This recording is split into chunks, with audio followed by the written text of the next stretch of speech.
வெண்முரசு. வெய்யோன் 73. பகுதி 9. மயனீர் மாளிகை 10.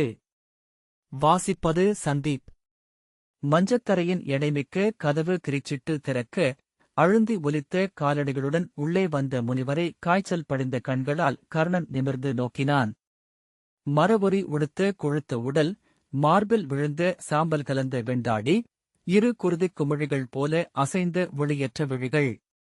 மெல்ல அவனை நெருங்கி அருகே நின்று குனிந்து பார்வையற்ற கைகளால் அவன் மேல் துழாவினார். யார் என்று அவன் கேட்டான். ஆனால் குரல் பாலை நிலத்து கிணற்று நீர் போல ஆழத்தில் எங்கோ நலுங்கியது.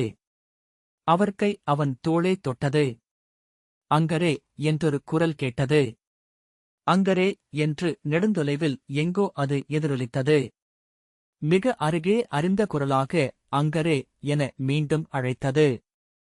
அதை உணர்ந்ததும் அவன் கைகளை மஞ்சத்தில் அறைந்து உடல் உந்தி எழுந்து அமர்ந்து செவ்வரியோடிய விழிகளால் தன்னை நோக்கி குனிந்து நின்ற துரியோதனன் முகத்தை ஏறிட்டு யார் என்றான். அங்கரே, என்ன ஆயிற்று? கனவா என்றான் துரியோதனன். குளறிய குரலில் ஆம், ஒரு கனவு என்றபின் அவன் வாயைத் துடைத்தான். துரியோதனன் அவன் கையைப் பற்றி உடல் நலமில்லையா என்றபின் ஆம், சுடுகிறதே என்றான்.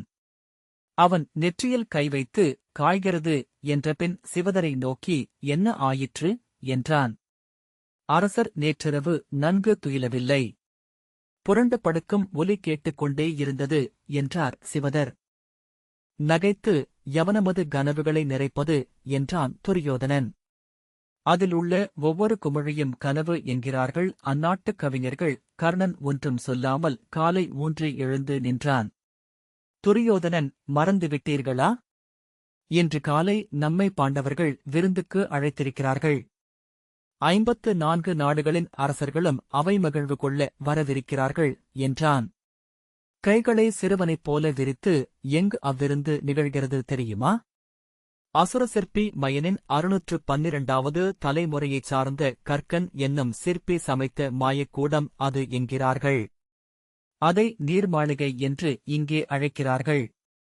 வெண்பளிங்காலம் கரும்பளிங்காலம் கட்டப்பட்டு அது ஆடிப்பாவைகள் செறிந்த நீர்ப்பரப்பு போல் மாயம் காட்டும் என்கிறார்கள். இளையோர் காலையிலிருந்தே அதைப் பற்றித்தான் பேசிக் கொண்டிருக்கிறார்கள் என்றான். கொட்டாவி விட்டபடி துச்சாதனன் எங்கே என்றான் கர்ணன். அனைவரும் காலையிலேயே அணிகொண்டு சித்தமாகிவிட்டார்கள். தங்களுக்காகத்தான் காத்திருக்கிறோம். ஒளி எழுந்தும் தங்களை காணவில்லை என்றதும் நானே அழைத்து வருகிறேன் என்று சொல்லி வந்தேன் என்றான் துரியோதனன். கர்ணன், நான் உடனே நீராடி உடை மாற்றி வருகிறேன் என்றபின் திரும்பி சிவதரிடம் நீராட்டரை சித்தமாகட்டும் என்றான். அனைத்தும் சித்தமாக இருக்கின்றன அரசே என்றார் சிவதர். நன்று என்றபின் கர்ணன் திரும்ப துரியோதனன், நான் மட்டும் இங்கு அமர்ந்து என்ன செய்யப் போகிறேன்? நானும் வருகிறேன் என்று எழுந்து பின்னால் வந்தான். தாங்களா? தாங்கள் அஸ்தனபுரியின் அரசர் என்றான் கர்ணன். அஸ்தனபுரியின் அரசன் தன் தோழமை நாட்டரசன் அங்கனின் முழுருவை காண விழைவாக இருக்கிறார். அது அரசு சூழ்தலுக்கு இன்றியமையாதது என்று எண்ணுகிறார் என்று நகைத்தான் துரியோதனன். இடைநாழியில் செல்கையில் நேற்றிரவு நீங்கள் முன்னரே வந்துவிட்டீர்கள். இரவெல்லாம் களியாட்டு. சிசுபாலனைப் பற்றி நாம் எண்ணியதெல்லாம் பிழை. இத்தனை விளையாட்டும் வேடிக்கையும் கொண்டவன் அவன் என்று நான் எண்ணவே இல்லை என்றான். சூதர்கள் மூடர்கள். ஒவ்வொருவரையும் பற்றி அவர்கள் வரையும் திரையோவியத்தை அவர்களுக்கு முன்னால் தொங்கவிட்டிருக்கிறார்கள். நாம் அந்த ஓவியங்களுடன்தான் விளையாடுகிறோம், அரசு சூழ்கிறோம் என்றான். கர்ணன் ஆர்வமில்லாமல் ஆம் என்றான். உடன் நடந்தபடி நேற்றிரவு ஜராசந்தனுடன் இருந்தேன். சொல்லும் ஒவ்வொரு சொல்லிலும் களியாட்டையும் கவிதையையும் நிரப்ப அவனால் முடிகிறது. அங்கரே, அவன் ஒரு மனிதன் அல்லன், இருவன். பகலில் ஒன்று இரவில் ஒன்று என்று 2 தெய்வங்கள் குடிகொள்ளும் ஆலயச்சிலை ஒன்று நம் மேற்குமலைக் காட்டில் இருக்கிறதல்லவா? அதுபோல ஒரு குழந்தை, ஓர் அரக்கன். இருவரையும் எனக்கு பிடித்திருக்கிறது என்றான் துரியோதனன். அரக்கனை குழந்தை என்றும் குழந்தையை அரக்கன் என்றும் எண்ணி விளையாடும் ஆடலை அவனுடன் ஆடுகிறேன் என்று நகைத்தபடி சொன்னான். கர்ணன் புன்னகைத்தான். நேற்று சிசுபாலனும் நானும் விளையாட்டாக தோள் பொருந்தினோம். அவனும் மற்போரில் அத்தனை எளியவன் அல்ல அங்கரே. அரை நாழிகை ஆயிற்று அவனை நான் தூக்கி அடிக்க என்றபின் ஜராசந்தன் பீமனுடன் தோள் கோக்க இப்பொழுதும் பெருவிழைவுடன் இருக்கிறான் என்றான். என்ன ஆயிற்று? அவர்களை சந்திக்க வைப்பதாக சொன்னீர்களே என்றான் கர்ணன். நேற்றிரவு இந்திரன் ஆலயத்திலும் பின்பு உண்டாட்டிலும் பாண்டவர்களை நாங்கள் தனியாக பார்க்கவே முடியவில்லை. பீமன் முற்றிலும் அடுமனையிலேயே இருந்தான். இளைய பாண்டவனும் இளைய யாதவனும் விருந்தினரை வரவேற்றபடியே இருந்தனர். தனியாக அவர்கள் எங்களருகே வரவே இல்லை. ஆனால் அவர்களை இன்று சந்திக்கலாம் என்றிருக்கிறேன் என்றான். எப்படியும் அரசர்களின் மன்றுக்கு அவர்கள் வந்துதானே ஆகஸ்ட் வேண்டும். கர்ணன் புன்னகைத்தபடி தலையசைத்தான். அணியறை வாயிலில் சமையர்கள் தலைவணங்கி அவர்களை உள்ளே வரும்படி கையசைத்தனர். திடுக்கிட்டு கர்ணன் திரும்பி நோக்கினான். என்ன என்றான் துரியோதனன். அணியறையின் கதவு கிரிச்சிட்ட ஓசைதான் அவ்வெண்ணத்தை எழுப்பியது என்று கர்ணன் உணர்ந்தான். என்ன என்றான் துரியோதனன். இங்கு கனவுகள் சற்று மிகுதியாகவே எழுகின்றன என்றபடி துரியோதனன் உள்ளே வந்தான். எனக்கும் வகை வகையான கனவுகள் உள்ளே கொப்பளிக்கின்றன. நான் எண்ணுகிறேன் இங்குள்ள பளிங்குச் சுவர்கள்தான் அவற்றை எழுப்புகின்றன என்று. நம்மைச் சுற்றி அவை ஆடிப்பாவைகளை நிறைத்துவிடுகின்றன. ஒவ்வொரு பாவையும் நம்மை நோக்கிக் கொண்டிருக்கிறது. அவற்றின் நோக்குகள் விதைகளாக நம் உளச்சதுப்பில் முளைத்து கனவில் எழுகின்றன. கர்ணன் அவனை திரும்பி நோக்கி மீசையை முறுக்கினான். நேற்றிரவு கண்ட கனவில் நான் இருளில் நடந்து கொண்டிருந்தேன். என் அருகே என்னைப் போன்ற உடல் கொண்ட ஒருவர் நடப்பதை பார்த்தேன். நெடுநேரம் அவரை என் தந்தை என்றே எண்ணியிருந்தேன். பின்பு பீடத்தில் அமர்ந்து திரும்புகையில் நோக்கினேன். அவர் தந்தையல்ல, கொழுத்த உடல் கொண்ட முனிவர். மரவொரி அணிந்து குருதிக்கட்டி போல் அசைந்த கண்களுடன் என்னை பார்த்தார். அவரை தந்தை என்று நான் எண்ணியது அவரது பார்வையின்மையால்தான் என்றுணர்ந்தேன். உடலசைவுகளில் தெரிந்த பார்வையின்மை அது. அவ்வளவுதான். விழித்துக் கொண்டேன். கர்ணன் சற்று திறந்த வாயுடன் துரியோதனனை நோக்கிக் கொண்டிருந்தான். சமையர்கள் அவன் ஆடைகளை கழற்றினர். என்ன பார்க்கிறீர்கள் என்றான் துரியோதனன். இல்லை என அவன் தலையசைத்தான். அவனை கைப்பற்றி அழைத்துச் சென்று மஞ்சள் பொடியும் வேம்புச்சாரும் கலந்த வெந்நீர் ஆவியழக் கொப்பளித்த வெண்பளிங்கு தொட்டிக்குள் இறங்கி அமரச் செய்தனர். துரியோதனன் பீடம் ஒன்றை இழுத்துப் போட்டு அமர்ந்தபடி, ஆனால் இந்த நாட்கள் மிகவும் உவகை நிறைந்தவை. இங்கு நான் முழு மனிதனாக உணர்கிறேன். இங்குள்ளது போல நட்பும் நகைப்புமாக வாழ்ந்து நெடுநாட்களாகிறது என்றான். சமையர்கள் இளவெந்நீரால் கர்ணனை நீராட்டத் தொடங்கினர். ஒருவர் அவன் கால்களை கடற்பஞ்சால் தேய்த்தார். வெண்கல்லால் அவன் முதுகை ஒருவர் உரசினார். அவன் கைகளை நீருக்குள் நாகம் போல் நெளியவிட்டபடி அமர்ந்திருந்தான். நேற்று தாங்கள் யவன மதுவை அருந்திக் கொண்டே இருந்தீர்கள். அவ்வளவு வெறியுடன் நீங்கள் மது அருந்துவதை நான் கண்டதே இல்லை என்றான் துரியோதனன். கர்ணன், நான் நேற்று நாகநஞ்சு அருந்தினேன் என்றான். திகைத்து, நாகநஞ்சா என்றான் துரியோதனன். திரும்பி சிவதரை பார்த்தான். ஆம், நாகநஞ்சு. அதை நாகமது என்று அவர்கள் சொல்கிறார்கள். நஞ்சப்படி மதுவாகும் என்றான் துரியோதனன். சிவதர், அனைத்து மதுவும் நஞ்சு. நஞ்சனைத்தும் மதுவே என்றார். துரியோதனன் ஆம் என்று சிரித்து, அதை எங்கு அருந்தினீர்கள்? கனவிலா என்றான். இல்லை, இந்நகருக்கு அடியில் நாகர்களின் இருளறையில் என்றான். இந்நகருக்கு அடியிலா என்று மீண்டும் சிவதரை நோக்கினான் துரியோதனன். ஆம். 1000 குகைகளின் பின்னலாக இந்நகர் முழுக்க உரகர்களின் கரவு வழிகள் உள்ளன. எலிவளைகளா என்றான் துரியோதனன். அவைதான் வளைகளில் வாழும். கர்ணன், உரகர்கள் எலிகளை உணவாகக் கொண்டு அங்கே வாழ்கிறார்கள் என்றான். யாரவர்கள் என்று விழிகளை சுருக்கிக் கேட்டான் துரியோதனன். கர்ணன் நகையாடவில்லை என்று அவனுக்குத் தோன்றியது. ஆனாலும் அவன் ஐயம் விலகவில்லை. இந்நகரின் தொல்குடிகள் என்றான் கர்ணன். அவர்கள் இங்கே இருக்கிறார்கள் என்று துரியோதனன் கேட்டான். காண்டவக்காடு மேல் பாண்டவர் கொண்ட எரிபரந்தெடுத்தலில் பெரும்பாலோர் இறந்தனர். எஞ்சியவர்கள் இங்கிருந்து அன்றே கிளம்பிச் சென்றனர். உரகர்கள் இங்கு சேற்றுப் படகைகளில் நாகருலகுக்குள் வாழ்ந்தனர். நகர் எழுந்தோறும் அவர்களும் விலகிச் சென்றனர் என்று அறிந்திருக்கிறேன். கர்ணன், இல்லை, அவர்கள் முழுமையாக செல்லவில்லை என்றான். துரியோதனன், ஆம், நாகர்களில் ஒரு குடியினர் மட்டும் இன்றைக்கு இந்திரகீலத்தில் இந்திரபிரஸ்தத்தின் குடிகளாக தொடர்கிறார்கள் என்றான். அரசே, குத்துவாளில் படிந்த குருதி ஒருபோதும் முற்றிலும் விலகுவதில்லை. அதை தாங்கள் அறிவீர்கள் என்றான் கர்ணன். ஆணிப்பொருத்தில் அணிச்செதுக்கில் எங்கோ சற்றேனும் அது எஞ்சியிருக்கும். ஆம் என்றான் துரியோதனன். ஆனால் வாளை கையாள்வது க்ஷத்திரியரின் கடன். குருதியின்றி அரியணையில்லை, அறமில்லை. குருதியோ ஒருபோதும் முற்றிலும் மறையாத தன்மை கொண்டது. எங்கோ ஒரு துளி முளைத்தெழும். அது அவன் குலத்தை அழிக்கவும் கூடும். அதைப்பற்றி அவன் அஞ்சுவதற்கில்லை. கர்ணன் நீள்மூச்செறிந்தான். துரியோதனன், இந்நகர்கள் அனைத்திற்கும் அடியில் எங்கோ குருதியின் துளி ஒன்று காத்திருக்கிறதென்று சூதர்கள் சொல்வதுண்டு என்றான். கர்ணன் பெருமூச்சு விட்டான். என்ன சொன்னார்கள் என்றான் துரியோதனன். கர்ணன் ஒன்றும் சொல்லாமல் கைகளை நீரில் நெளியவிட்டு அமர்ந்திருந்தான்.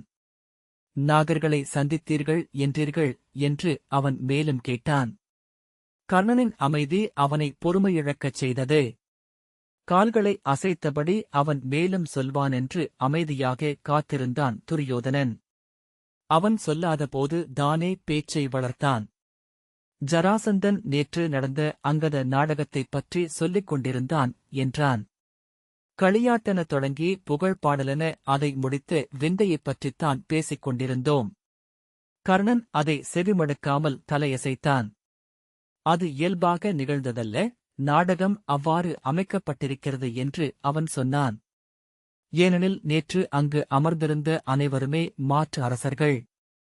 பாண்டவர்களின் புகழ்பாடலுக்கு அவர்கள் செவி கொடுக்க மாட்டார்கள்.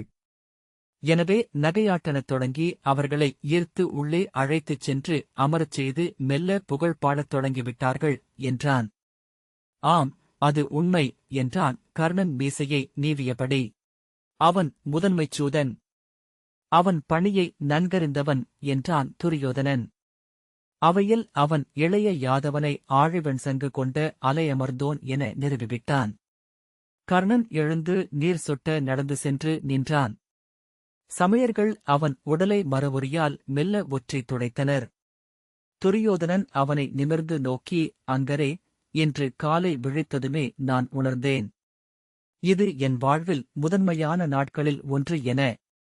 இன்று நான் இறந்து மீண்டும் பிறக்கவிருக்கிறேன். இதுவரை இருந்த ஒன்றும் இனி எஞ்சப் போவதில்லை. பிறிதொரு கரு, பிறிதொரு அன்னை என்றான். அவன் எழுந்து கர்ணனின் அருகே வந்தான். இன்று போல் என்றும் நான் எண்ணி எண்ணி அணி செய்து கொண்டதில்லை.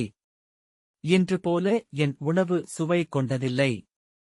அங்கரே, காலையின் புட்குரலும் இலைத்தளிர் ஒளியும் இத்தனை இனியதென்று நான் இதற்கு முன் அறிந்திருக்கவில்லை. அவன் குரல் சிறுவர் குரல் என கிரிச்சிட்டது. இன்று சிசுபாலனையும் ருக்மியையும் ஜராசந்தனையும் அழைத்துக் கொண்டு அவை புகவிருக்கிறேன். தேவயானியின் மணிமுடி சூடி இந்திரபிரஸ்தத்தின் அரசி இன்று அவை அமர்வாள். அவள் அருகே என் 5 இணைக்குருதியினரும் நின்றிருப்பார்கள். 55 நாட்டு மன்னர்களும் கூடியாவை. அதில் நான் எழுந்து என் குருதியை அவர்களுக்கு வாக்களிப்பேன். இன்று மாலை இந்திரபிரஸ்தத்தின் அணையா பெருவிளக்கு ஏற்றப்படுகிறது. அவ்விழவில் உடைவாள் உருவி நின்று உயிர் இருக்கும் வரை இந்நகரை காப்பேன் என்று உறுதி கொள்ளவிருக்கிறேன். கர்ணன் விழிவிலக்கி ஆழ்ந்த குரலில், ருக்மி என்ன சொன்னான் என்றான். துரியோதனன் வெடித்து நகைத்து வஞ்சத்தால் எரிந்து கொண்டிருக்கிறான். மூடன். வஞ்சத்தின் பொருட்டு சிவோழிடம் செய்து அருட்கொடை கொண்டிருக்கிறான். வஞ்சியீட்டை தெய்வங்களிடம் கேட்டுப் பெறுபவரைப் போல மூடர் எவர் என்றான். அது ஆழமானது, களைவது எளிதல்ல, ஆனால் அது தோல்வியின் வஞ்சம். ஒரு கணம் அவை நடுவே இளைய யாதவன் அவன் முன் தலை தாழ்த்தினால் போதும். நுரையென அணைந்துவிடும். ஆனால் சிசுபாலனின் வஞ்சம் அவ்வளவு எளிதில் அணையாது. ஏனெனில் அது பிறவிப் பகை.